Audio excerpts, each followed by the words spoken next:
Я считаю, что некоторым людям надо запретить заводить домашних питомцев. Эти люди издеваются и бьют животных, в результате чего в приюты по всему миру попадает огромное число брошенных или раненых животных. Но, к счастью, в мире есть также неравнодушные люди, которые сделают все возможное, чтобы помочь попавшему в беду животному. Они находят новых заботливых хозяев для брошенных кошек и собак, чем возвращают доверие животного к человеку. Так случилось и с трехлетней собакой по кличке Пенат, которую спасли от ее прежнего жестокого владельца в 2016 году. Она попала в приют Delta Animal Shelter, который находится в городе Эсканаба, штат Мичиган, в ужасном состоянии. У нее были сломаны 2 лапы и несколько ребер, а в желудке было полно шерсти от ковра. Очевидно, что ее прежняя жизнь была кошмаром. К счастью, Пенат поправилась, и ее вскоре забрала к себе любящая семья. Но не каждый день услышишь историю о спасенной собаке, которая затем сама становится спасателем.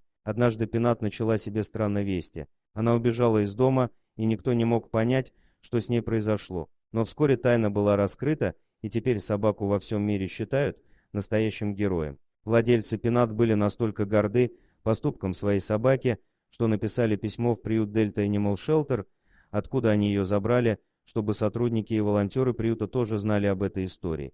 В письме говорилось следующее: «Уважаемые сотрудники приюта, я непременно должна поделиться с вами трогательной историей о том, какая замечательная наша Пенат. Она стала для нас очень важным членом семьи, и мы ее безумно любим. Как вы помните, ее прошлая жизнь была ужасной, и мы рады, что теперь она живет нами в любви и заботе, которых она заслуживает. Однако от прошлой жизни у нее все-таки кое-что осталось, это ее 6-е чувство. Сегодня Пенат спасла жизнь 3-летней девочки. Около 11 часов утра Пенат начала странно себя вести. Она носилась по дому, лаяла и скулила. Затем она подбежала к моему мужу, который чинил машину в гараже. Всем своим видом она показывала, что хочет выйти на улицу. Муж сказал мне, что слышал, как она носится по 2-му этажу, но не мог понять, почему. Он выпустил ее на улицу, и она тут же понеслась к полю, которое располагалось позади нашего дома. Звонок в 911. Мой муж побежал за ней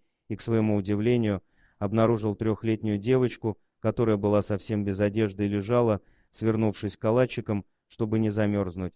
Он взял ее на руки, накинул на нее свою кофту и отнес в дом. Затем он набрал 911 и сообщил о случившемся. Когда приехавшие на вызов полицейские и медики пытались узнать какую-нибудь информацию о девочке, она только говорила одно слово «собачка». Благодаря Пенат маленькую девочку удалось спасти. Для нас Пенат просто чудо, а теперь она чудо и для других людей. Словами не выразить, как мы признательны за то, что в нашей жизни есть Пенат. Она является неотъемлемым членом нашей семьи, и только благодаря таким замечательным организациям, как ваша, она сейчас жива и счастлива. Без вас сегодня не было бы Пенат и, возможно, этой маленькой девочки, которую она спасла. Полиции вскоре удалось установить личность маленькой девочки. Когда офицеры приехали к ней домой, они ужаснулись кошмарными условиями, в которых она жила. Маленькая девочка и ее сестра были переданы под опеку службы защиты детей.